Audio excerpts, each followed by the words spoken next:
इस वक्त मैं दिमा हसाओ को उमरांगसो 16 किला में मौजूद हूँ और यहाँ पर बर्फबारी का और बारिश का नज़ारा आप देख सकते हैं। इतना ज़बरदस्त और इतना भयानक पत्थरबाजी हुआ है और इतना कम समय में हुआ कि किसी को बचने और बचाने का मौका नहीं मिला। संजोग बस कुछ ये कॉलोनी का जो रूम है वो तो बच चुका है, मगर आप ये जो पत्थर देख सकते हैं, इससे अंदाज़ा लगा सकते हैं कि कितना भयानक पत्थरबाजी हुआ है। कि कोई भी व्यक्ति किसी तरीक़ा से भी कुछ कर सकता है, मगर प्रकृति का जो कुदरत का जो कहर है वो इसी तरह नज़र आता है। और कुछ भाई यहाँ पर मस्ती कर रहे हैं, मगर मुझे ये अंदाज़ा है कि ये मस्ती नहीं, आप दूर दूर तक देख सकते हैं केवल आपको पत्थर ही पत्थर दिखाई दे रहा है और कुछ नहीं। और कुछ पेड़ की डालियाँ भी टूटकर इधर आई हुई हैं हवा के झोंके से। और ये कुछ पहाड़ियाँ हैं, पहाड़ियों के मैं आपको जूम करके दिखा रहा हूँ। पहाड़ी के अंदर केवल पत्थर ही पत्थर दिखाई दे रहा है। ये कुछ जंगल है साइड में, मगर ऐसी बर्फबारी इस एरिया में मैं यहाँ का से 50 किलोमीटर दूर का निवासी हूँ, मगर कभी देखा नहीं। आप अंदाज़ा नहीं लगा सकते कि यह कितना भयानक पत्थरबाजी हुआ है। आप जहाँ भी देखिए केवल आपको सफ़ेद पत्थर ही दिखाई देगा। सामने एक डालमिया सीमेंट फैक्ट्री भी है, अगर उस फैक्ट्री के साइड में भी आप देख सकते हैं तो केवल आपको पत्थर ही पत्थर दिखाई दे रहा है और कुछ नहीं। किसी घर के ऊपर, किसी गाड़ियों के ऊपर या ट्रक की लाइन लगी हुई है, मगर इनके भी ऊपर अंदाज़ा लगा सकते हैं कितना बड़ा पत्थरबाजी हुआ है। ये यहाँ सुबह 34 डिग्री सेल्सियस गर्मी था, मगर अभी ये पत्थर आप देख रहे हैं और ये सारा आपको सफ़ेद पत्थर ही पत्थर दिखाई दे रहा है। आप अंदाज़ा नहीं लगा सकते कि इतना भयानक। यार मैं तो कुछ पल के लिए शौक हो गया था कि इतना ज़्यादा पत्थरबारी ये मतलब हो क्या रहा है, मैं समझ ही नहीं पा रहा था। हमारे जो कॉलोनी है वो कॉलोनी मतलब टूटने के कगार पर आ चुका था, मगर उड़ा तो नहीं, हवा का दबाव कम हो गया पत्थर की वजह से। और कैमरा के सामने यार इतना मतलब ओस की तरह हो रहा है ना कि शूट करना भी मुश्किल हो रहा है, मगर फिर भी हो रहा है। मगर आप जिस तरफ भी देखिए, आप जिस तरफ भी देखिए केवल पत्थर ही पत्थर आपको दिखाई दे रहा है। और इसी में कुछ लोग मस्ती करते हुए भी नज़र आ रहे हैं।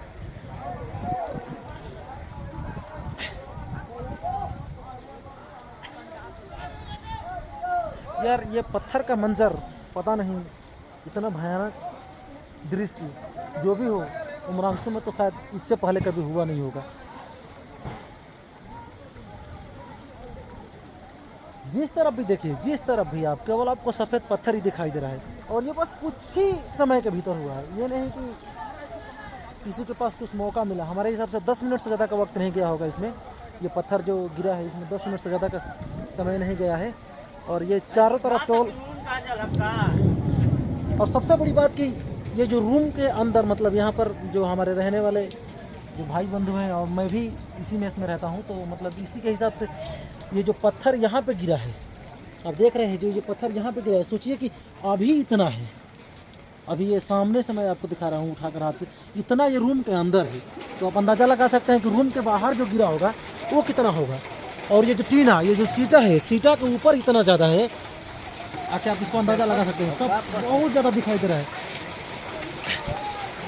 भाई मैं आज तो बिल्कुल शौक रह गया, मैं कभी वीडियो बनाया नहीं, मगर आज मैं जब देखा ये बारिश का ये पत्थर का जो नज़ारा, तो मुझे ऐसा लगा कि एक वीडियो बनाना चाहिए। ऐसा मंजर, मतलब ऐसा मंजर के बारे में मैं यहाँ पर सोच भी नहीं सकता। मैं यहीं का रहने वाला हूँ, यहाँ से कुछ दूरी पर मेरा घर है, मैं रहता हूँ और मैं यहाँ पर काम भी करता हूँ। ये जो डालमिया सीमेंट प्लांट है मैं इसी में काम करता हूँ, मगर ऐसा कभी पत्थरबाजी में देखा नहीं था, कभी नहीं देखा था। और अभी दोस्तों बारिश भी शुरू हो गया, पत्थर बंद हो गया, थोड़ा थोड़ा गिर रहा है, मगर बारिश अभी शुरू हो चुका है।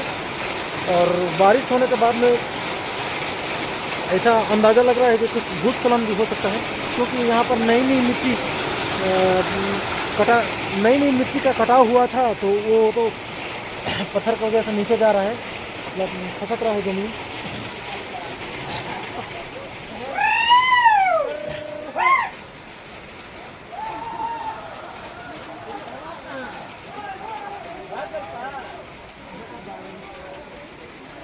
दोस्तों मैं आपको कुछ दूरी पर जाकर कुछ और दृश्य दिखाने का प्रयास करूंगा, मगर संभव तो लग नहीं रहा है। दोस्तों ये कोयला रखा हुआ है, जो क्लिंकर, जो सीमेंट बनता है उस क्लिंकर को पकाने के दौरान, जो हार्ड करने के दौरान जो कोयला जलाया जाता है वही है। मगर आप देख सकते हैं कोयले के ऊपर ओला इतना ज़्यादा है कि नज़र आ रहा है कि जैसे 50% कोयला होगा और 50% ओला होगा, इतना ज़्यादा है कि, और वो भी ओला गिरने के लगभग 1 घंटे के बाद।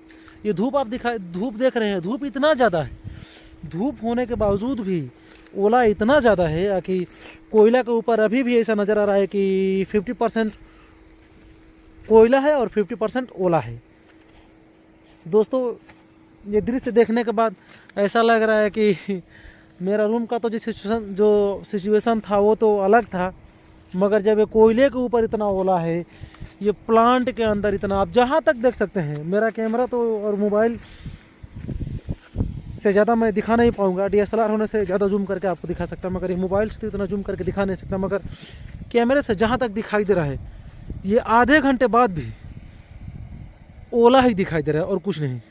ओला, टूटी फूटी झाड़ियाँ, जो झाड़ियों का हालत है आप देख सकते हैं, सारे ऊपर से झुक चुके हैं नीचे की तरफ। तो दोस्तों आज जो यहाँ पर हुआ वो मुझे लग रहा है कि इससे पहले हुआ नहीं होगा, मगर ज़्यादा है। हुआ था, ओला पहले भी बहुत बार गिरा है, मगर इतना ज़्यादा नहीं गिरा है। दोस्तों ये हमारा जॉब प्लेस है और इस जॉब प्लेस पे देख सकते हैं कि ओले का इतना ज़्यादा बौछार हुआ है, इतना ज़्यादा यार आधे घंटे के बाद भी कम्प्लीटली पिघला नहीं है। अब सोचिए कि कितना ज़्यादा गिरा है। मगर ये डिमा हसाओ का उमरांगसो से कुछ ही दूरी पर 16 किलो बोला जाता है, उस वहाँ का प्लेस है। वहाँ का प्लेस जहाँ एक फैक्ट्री लगा हुआ है, डालमिया सीमेंट प्लांट, मगर यहाँ से सीमेंट तो नहीं, क्लिंकर बन के निकलता है। और ये जो गाड़ियाँ लगी हैं उसी क्लिंकर को ले जाने के लिए, मगर आज गाड़ियों का भी सिचुएशन उतना सही दिखाई नहीं दे रहा है। सभी ट्रक ड्राइवर और उनके जो साथी गण हैं वो सब अपने ट्रकों को सफाई कर रहे हैं, और सबके छत के ऊपर से तिरपाल तो उड़ ही चुका है। आप देख सकते हैं कि तिरपाल किसी के गाड़ी के ऊपर दिखाई नहीं दे रहा है। मैं थोड़ा आपको जूम करके दिखा रहा हूँ, कुछ का गाड़ियों पर दिखाई दे रहा है, मगर वो भी लग चुका है कि लगता है कि फट ही चुका है। तो दोस्तों आज यहाँ का नज़ारा शिमला और जम्मू कश्मीर जैसा हो गया था, मगर इसके पहले मैं देखा नहीं हूँ। शायद हमारे दादा परदादा के ज़माने में अगर कुछ हुआ होगा तो पता नहीं, मगर मेरे ज़माने में ये पहली बार हो रहा है, क्योंकि मैं यहीं का रहने वाला हूँ। और सबसे बड़ी बात कि इस जगह पे इतने ज़्यादा ओले का गिरना पॉसिबल नहीं था, मगर आज बहुत ज़्यादा ओला गिरा है। तो दोस्तों कुछ लोग एंजॉय कर रहे हैं और कुछ लोग अपने सामान को सुरक्षित कर रहे हैं। हमारे कुछ दोस्त लोग हैं जो काम करने के दौरान जो अपने इक्विपमेंट इस्तेमाल करते हैं उसको अभी खोलकर सुरक्षित रख रहे हैं, क्योंकि आज तो काम हो नहीं पाएगा। इतना ज़्यादा ओला गिरा है कि काम तो पॉसिबल नहीं है, कल भी शायद काम नहीं हो पाएगा। तो चलिए, थैंक यू दोस्तों।